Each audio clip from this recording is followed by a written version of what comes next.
आदाब, आप देख रहे न्यूज़ मैक्स और मैं हूं आपके साथ मुनमुन रहमान। बड़ी मात्रा में रेमडेसिविर का स्टॉक करके रखने और विदेश भेजने की सूचना पर बीती रात मुंबई पुलिस ने रेमडेसिविर बनाने वाली कंपनी ब्रुक फार्मा के एक डायरेक्टर को पूछताछ के लिए विले पार्ले थाने के लिए बुलाया। कंपनी ने रेमडेसिविर दवा की काफी बड़ी मात्रा मुंबई में स्टॉक कर रखी थी।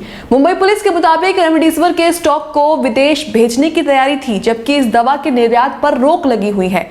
कहानी में ट्विस्ट तब आया जब कंपनी के निदेशक से पुलिसिया पूछताछ की सूचना पाते ही पूर्व मुख्यमंत्री देवेंद्र फडणवीस और वरिष्ठ भाजपा नेता प्रवीण दारेकर भागकर थाने पहुंच गए। इसके बाद शुरू हुआ हाई वोल्टेज ड्रामा। दोनों भाजपा नेताओं ने वहीं थाने में मीडिया को बुलाकर बताया कि दवा पार्टी की महाराष्ट्र इकाई ने मंगाई है, जबकि पुलिस का साफ कहना है कि ये दवा विदेश भेजने की तैयारी थी। हमारे विधान परिषद के विपक्षी नेता प्रवीण दरेकर और विधायक प्रसाद लाड़ ये दमन में गए थे। ब्रुक फार्मा में जाके उन्होंने वहां पर उनको निवेदन किया कि आपका प्रोडक्शन आप महाराष्ट्र को दीजिए। उन्होंने कहा कि प्रोडक्शन कर सकते हैं, लेकिन हमको एक्सपोर्ट का लाइसेंस है, जब तक हमको परमिशन नहीं मिलती तब तक हम ये माल नहीं दे सकते। तो मैंने स्वयं फिर केंद्र सरकार में आदरणीय मनसुख भाई मांडविया जी से बात की।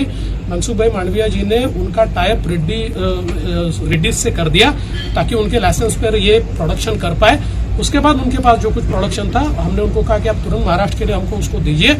उन्होंने कहा उसकी सारी परमिशन लेनी पड़ती है। हमने यहाँ की एफडीए की परमिशन उसमें ली, हमारे पास वो परमिशन की कॉपी है। वहाँ की एफडीए से हमने बात की, उनको हमने कहा कि भाई स्वयं हमको मंत्री जी ने उसकी परमिशन दी है, कल उनकी परमिशन हमको उन्होंने कहा कि हम दे रहे हैं। और ये सारा जो कुछ माल अभी ज्यादा नहीं था, जो कुछ माल मिल सकता था वो महाराष्ट्र में लाने वाले थे। आज दोपहर में हमारे जो एफडीए के मिनिस्टर साहब हैं, उनके पीए ने ओएसडी उन्होंने उनको फोन करके एक प्रकार से धमकी दी कि ऐसे कैसे आप इनको माल दे रहे हो और हमको माल आपने देना चाहिए, इनको कैसे दे रहे हो। और उसके बाद प्रवीण दरेकर जी ने भी उनसे बात की, हमने उसको रिकॉर्ड कर लिया है। तो उसके बाद रात को 9 बजे 10 लोग उनके घर जाते हैं और उसको उठा के लाते हैं यहाँ पर। और जब हमने यहाँ पर आकर पूछा तो अब डीसीपी हमको ये कह रहे हैं कि भाई हमने तो केवल हमको कुछ इंटेलिजेंस मिला था कि कुछ एक्सपोर्टर्स के पास 60,000 वायल्स है और इसलिए हमने उसकी जानकारी लेने के लिए। मैंने बोला स्पेसिफिक आपके पास इनके पास कितना ऐसा कुछ आया है या इनके एक्सपोर्टर के पास है कोई आपके पास? बोले नहीं। फिर उन्होंने कहा कि हमने उनको लेटर भी दिखाया कि एफडीए ने इनको परमिशन दिया, तो उन्होंने कहा ये लेटर हमको कम्युनिकेट ही नहीं हुआ था। इस प्रकार से वो जो कि उनको कहना था उन्होंने कहा। लेकिन ये जो सारी राजनीति चल रही है ये बहुत गलत राजनीति है।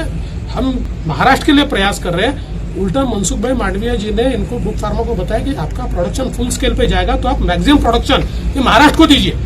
इतना उनके कहने के बाद और उन्होंने हामी भरने के बाद अगर इस प्रकार से उनको प्रताड़ित किया जाता होगा तो मुझे लगता है कि ये तो बहुत गलत बात है। और इसलिए आखिर मैं यहाँ पर आया। अभी उन्होंने उनको छोड़ दिया, उन्होंने कहा हमने इनको अरेस्ट किया ही नहीं था, हमने तो सिर्फ पूछताछ के लिए बुलाया था। ठीक है, जो भी होगा, लेकिन परिस्थिति जिस प्रकार से हुई है गलत है। फडणवीस और दारेकर ने एक बयान में कहा है कि रेमडेसिविर दवा का स्टॉक का वितरण हम राज्य सरकार के जरिए ही कराना चाहते थे। हमने तय किया था कि दवा की पूरी कीमत यानी 4.25 करोड़ रुपए हम ही चुकाएंगे। वहीं देवेंद्र फडणवीस ने उल्टा चोर कोतवाल को डांटे की तर्ज पर कहा कि राज्य के एक मंत्री के ओएसडी ने कंपनी के अधिकारियों को ये कहकर हड़का दिया कि वे विपक्षी दल के कहने पर किस तरह रेमडेसिविर दे सकते हैं। दूसरी ओर पुलिस का कहना है कि उसे दमन में बनी दवा की मुंबई में मौजूद भंडार की जानकारी मिली थी। सूत्रों ने पुलिस को बताया था कि ये जखीरा विदेश भेजा जाने वाला है। जनता के हितों को ध्यान में रखते हुए ये कार्रवाई की गई। बता दें कि ब्रुक फार्मा देश की उन 16 कंपनियों में से एक है जो रेमडेसिविर बनाती है। ब्रुक फार्मा को दवा एक्सपोर्ट की अनुमति भी प्राप्त है, लेकिन कंपनी के पास मार्केटिंग का लाइसेंस नहीं है। दवा की बिक्री के लिए उन फार्मा कंपनियों की मदद लेनी पड़ती है जिन्हें लाइसेंस प्राप्त है। ऐसी कंपनियों की संख्या 7 है। दवा बनाने वाली ये कंपनियां महाराष्ट्र की सरकार को सीधे रेमडेसिविर नहीं बेच सकती। अगर ऐसा करती हैं तो उनका लाइसेंस मोदी सरकार कैंसिल कर देगी। वहीं कंपनियों ने भाजपा के नेताओं को कैसे रेमडेसिविर दवाई का बड़ा जखीरा मुहैया करा दिया, ये एक बहुत बड़ा सवाल है। ऐसी कुछ और खबरों के लिए न्यूज़ मैक्स के साथ बने रहे। चैनल को सब्सक्राइब करना ना भूलें और साथ ही बेल आइकॉन को भी जरूर दबाएं।